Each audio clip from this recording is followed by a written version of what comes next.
Matt Schauf and Jared Small of DraftSharks.com here to talk some Dynasty fantasy football strategy. And we've got 3 main strategy points here, Jared, to help people not only win their draft, but win their league year to year, because that's the best thing about Dynasty. Number 1, the primary goal, never rebuild. And that might not make some sense to people because you figure you have to rebuild at some point. But what does it mean when I say never rebuild?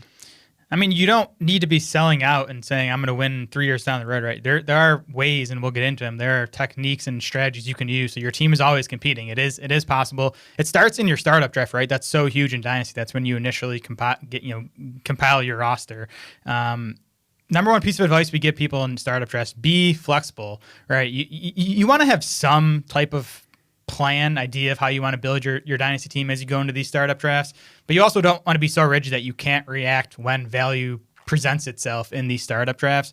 Value is just so huge in Dynasty. I think it's even more important than it is in redraft. Your ultimate goal in a Dynasty startup draft is to capture as much total value as possible. If you can capture more value than the other teams in your league, you can use that excess value to fill holes in your roster. So in a startup draft, you just want to be drafting good players, as simple as that sounds. Don't worry too much about, having the best starting lineup right out of the gate, because you can use trades, you can use the waiver wire to some extent to improve your team. Dynasty Draft War Room is huge here. It's going to help you maximize value at each pick in your startup draft. The Dynasty Draft War Room, it starts with our Dynasty projections, which consider 1, 3, 5, and 10-year outlooks for every single player to then come up with one, composite Dynasty value. We take those projections, we apply our 17 value indicators, which includes things like league scoring, team needs, ADP, upside, downside, to then rank every single player by a DMVP plus score, which you're going to find on your Dynasty Draft War Room. That's what you want to be focused on when you're in your startup draft. And you can look at those different ranges as you're building and maintaining a team. So maybe you're deep into a draft and you're like, I really love my team overall. I'm a little light on running back for this year. So you look at maybe the 1-year projections at running back and you get some of those late veteran running backs that nobody wants in a Dynasty startup draft to build out your team. Another thing here, don't waste draft picks, but don't overrate them. And you'll see plenty of both if you play in enough Dynasty leagues. So you don't want to just throw away draft picks like they're Frisbees because you're looking to trade for immediate help. At the same time, you don't want to cling to them like they're gold. I think people who were buying up 2023 rookie draft picks this time last year are realizing that now. They're like, wait a second, there aren't that many guys. I can't get 9 guys that I love in the first round of this draft all of a sudden. So don't overrate those draft picks when you're making trades.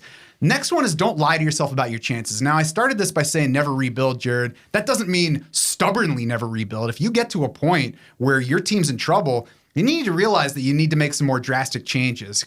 You can not call it a rebuild if you want, but you need to make bigger changes. You need to look maybe further into the future. Maybe you need to give up this veteran who's still productive to get multiple pieces who are younger. When you're making moves like that, the Dynasty Trade Calculator is going to be invaluable for doing that, because as hard as it is to figure out individual player values within a single season, it's that much harder when you're working over a longer time span. So our Dynasty Trade Calculator is going to do that work for you.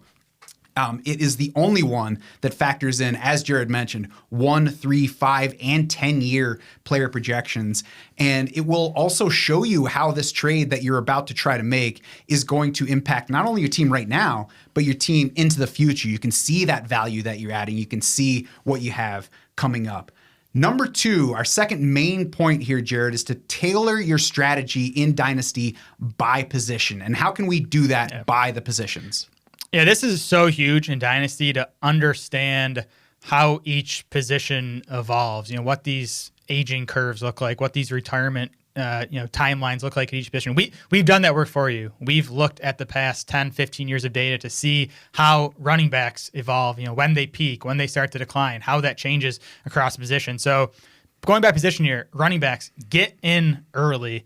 Our research has shown running backs are the quickest to reach their production peak on average, and they fizzle out before other positions as well. So, you'll come across situations where holding a veteran running back or even acquiring a veteran running back makes sense for your team. But generally, you want to be focusing on early career running backs, rookies, guys in their first and second years. And you'll see that if you look at the Dynasty rankings, you'll see younger running backs dominating the top of the Dynasty rankings. Wide receiver, top note here, be patient. Our aging curve show that wide receivers tend to start their NFL career slower than running backs do. On average, a wide receiver is not going to peak until year 5. So yeah, I mean, we've seen these rookies come in and explode out of the gate. That does happen. But on average, these guys are taking 5 years until they reach their peak. So don't give up on wide receivers that get off to slow starts. And if you find a stud wide receiver, know that he's going to give you a long, long time of high-end production. These wide receivers, they last longer than running backs do. Quarterback, biggest note here, they're just more important. They're more valuable in Dynasty than redraft. Our historical aging curve research shows that quarterbacks stay closer to their production peak longer than any other skill position, longer than running backs, longer than wide receivers, longer than tight ends. The other note on quarterbacks, why they're more valuable, in Dynasty, the waiver pool just tends to be thinner, right? Rosters are bigger.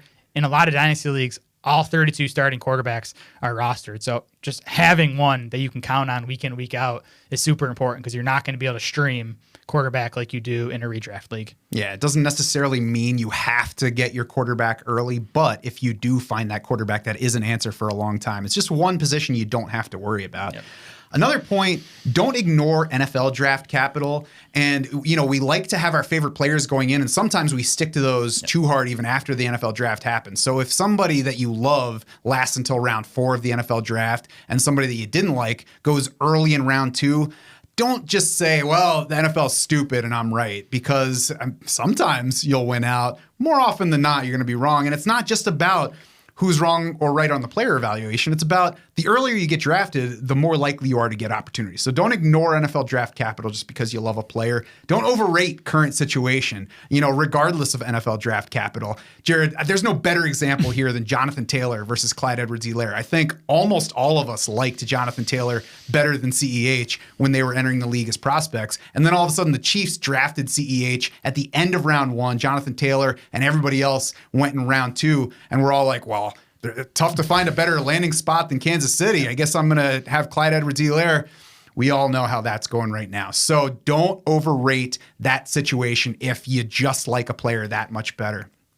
Our next level dynasty rankings are doing that for you. We are learning from those. We made the mistake on CEH. We're not going to make that mistake the next time. We're paying attention to NFL draft capital. We're not overrating situation. And we're using those projections that Jared mentioned that take this year's numbers, award-winning numbers, by the way, and project outward 1 year, 3 year, 5 year, 10 years, so you can see into the dynasty future. You can also check out for yourself all of these incoming rookies. We do a free rookie profile series every year. So hit draftsharks.com. You can find them from this year, last year, and all the way back to when we started it. Number 3, our third main strategy point here, Jared, be bold on the trade market. We've talked about trading. Now, what does it mean to be bold when you're out there? Yeah, and trading is so huge in Dynasty, right? Because in redraft, we can really improve our teams with the waiver wire. It's much tougher in Dynasty because the rosters are bigger. The waiver wire just isn't as strong. So really, it's trading and the rookie draft each year to improve your team. So you really want to focus on making good trades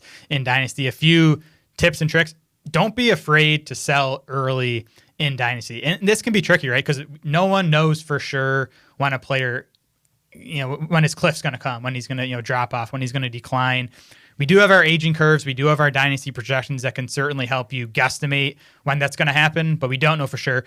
Lean towards getting out from a player a year early versus a year late. If you're hanging on to this, useless player, and there's nothing you can do. You're stuck. So getting out a year early, not a bad thing. Now, that said, there can be value in acquiring veterans in Dynasty. Dynasty managers in general tend to overrate youth, right? Like they'd rather have this young guy that hasn't done anything yet versus this middle-aged player has proven production and has been useful in Dynasty and fantasy for a while. So take advantage, acquire, quote unquote, old players, especially if your team is ready to win now, right? Like those are the guys you want to be going for if your team's in win now mode. And again, going back to the trade calculator, that's going to help you with this. That's going to show you whether this trade is going to improve your team in the short term, in the long term, both. It's going to give you a full picture of what this trade is going to do for your dynasty team. And I mean, we're tying it back into our overall drafting pillars, redraft and all the other formats, value above all else. Yeah, we all want a terrific young player here, but so does everybody else in your league. So sometimes you can get, by NFL standards, middle-aged player, even somebody closer to the end of his career at a ridiculous value, and you can get numbers from him when nobody else expects it. The final point I want to make, keep trade etiquette in mind. You'll find lots of people who get soft on trade etiquette in general in fantasy, and I think that's a little silly, but in Dynasty it matters more because in most cases you're going to be playing with these folks year over year, so the better you are to deal with doesn't mean taking crappy deals just to make people happy, but be nice about it, and you're going to have a better chance of being able to work well with people on the trade market going forward. Now, if you want to take advantage of the Dynasty Draft War Room, of those next level Dynasty rankings, of that trade calculator, you're going to have to become a DS Insider. We would love to have you. Click on the link on your screen right now and start that process.